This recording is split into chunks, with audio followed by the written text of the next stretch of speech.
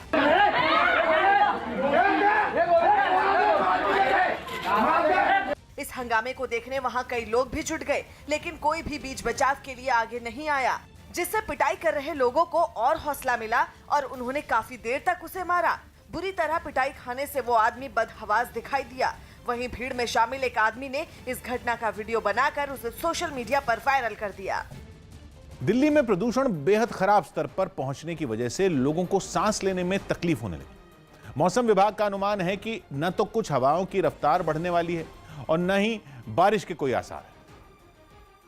इसलिए प्रदूषण से जल्द राहत मिलने की उम्मीद कम है, जबकि दिल्ली को धुएं वाली धुंध की चादर अभी से पूरी तरह ढक चुकी है। तस्वीरें आपको दिखा रहे हैं कि किस तरीके से धुंध यहाँ नजर आ रही है, सफेद धुंध नजर आ रही है।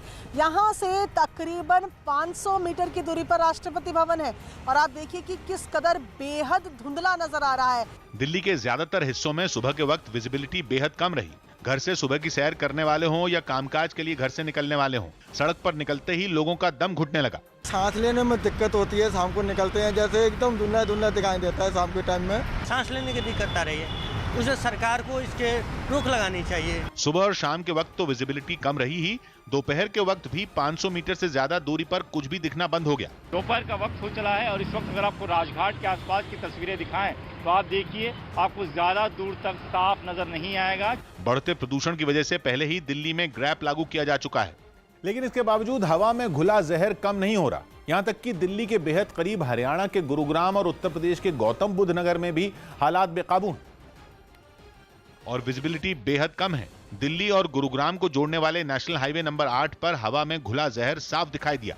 धुएं वाले कोहरे की मोटी चादर आसमान में छाई रही, जबकि गौतम बुद्ध नगर के दादरी में पराली के धुएं से हवा में जहर घुल रहा है। दादरी के कुछ खेतों में पराली जलाने की तस्वीरें सामने आई। सरकार की रोक और कड़े कानूनों के बावजूद पराली का जलना बंद नहीं हो रहा। दिल्ली में तो प्रदूषण से निपटने के लिए पानी का छिड़काव करने वाले टैंकर मोर्चे पर लगा दिए गए। पूर्वी दिल्ली के कई हिस्सों में एंटी स्मोक गन का इस्तेमाल भी किया जा रहा है। इस समय हम आनंद विहार में हो। आनंद विहार में आप देख सकते हैं जितना पॉल्यूशन खराब है उसी तरह से यहाँ पर छिड़काव किया जा रहा है पूरी दिल्ली नगर निगम के द्वारा। सरकारी एजेंसियों के सामने चुनौती यह है कि आने वाले दिनों में मौसम में हो रहा बदलाव प्रदूषण के और बढ़ने की वजह बन सकता है। जबकि दिल्ली का औसत प्रदूषण अभी से बेहद खराब श्रेणी में पहुंच चुका है। न्यूज 18 की प्रियंका कांडपाल की रिपोर्ट है कि दिल्ली में AQI का औसत स्तर 304 रिकॉर्ड किया गया। AQI के स्तर का 300 के पार पहुंचते ही प्रदूषण को बेहद खराब श्रेणी में माना जाता है, जबकि कुछ जगह ऐसी रही जहां AQI का स्तर 400 के पार पहुंच गया, यानी प्रदूषण खतरनाक स्तर पर पहुंच गया। इनमें मुंडका शामिल है, जहां AQI का स्तर 421 रिकॉर्ड हुआ। वजीरपुर में भी प्रदूषण का स्तर खतरनाक रहा, जहां AQI का स्तर 427 पर पहुंच गया। विवेक विहार में एयर क्वालिटी इंडेक्स 415 रिकॉर्ड किया गया और बवाना में भी AQI का स्तर 400 के पार रिकॉर्ड किया गया। बिहार में चुनाव की अपनी पहली रैली में प्रधानमंत्री मोदी ने विपक्ष और खासतौर पर कांग्रेस पर बड़ा हमला किया। प्रधानमंत्री ने सासाराम की रैली में विपक्ष पर आरोप लगाया कि वो जम्मू कश्मीर से हटाए गए आर्टिकल 370 को फिर से लागू करने की मुहिम चलाने वालों का साथ दे रहे हैं। प्रधानमंत्री मोदी ने कहा कि कुछ लोग भारत को कमजोर करने की साजिश रचने वालों का साथ देने से भी हिचक नहीं रहे। प्रधानमंत्री मोदी यही नहीं रुके और साफ किया कि अब देश अपने मजबूत फैसलों से पीछे हटने वाला नहीं है। ये लोग भारत को कमजोर करने की साजिश रच रहे लोगों का साथ देने से भी नहीं हिचकिचाते। आप मुझे बताइए, जम्मू कश्मीर से आर्टिकल 370 हटने का इंतजार देश बरसों से कर रहा था या नहीं? ये फैसला हमने लिया, एनडीए की सरकार ने लिया लेकिन आज ये लोग इस फैसले को पलटने की बात कर रहे हैं। ये कह रहे हैं कि सत्ता में आए तो आर्टिकल 370 फिर लागू कर देंगे।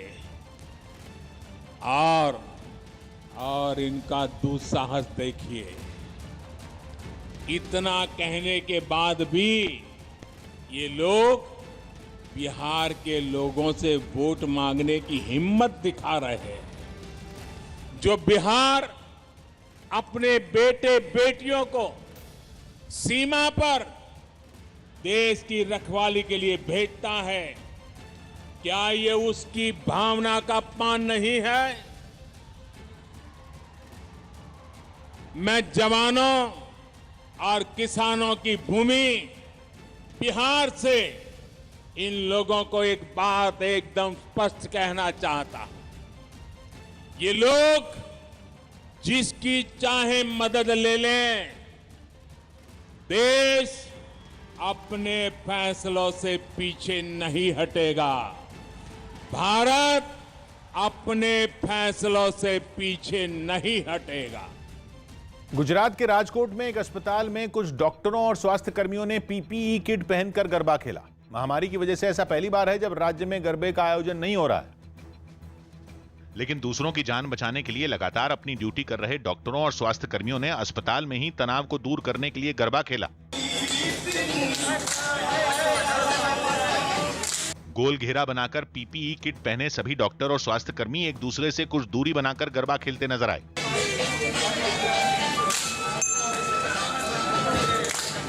इसी तरह मुंबई में गोरेगांव के कोरोना सेंटर में भी कुछ मरीजों ने कोरोना से बचाव के नियमों को ध्यान में रखते हुए स्वास्थ्य कर्मियों के साथ मिलकर गरबे का लुत्फ उठाया।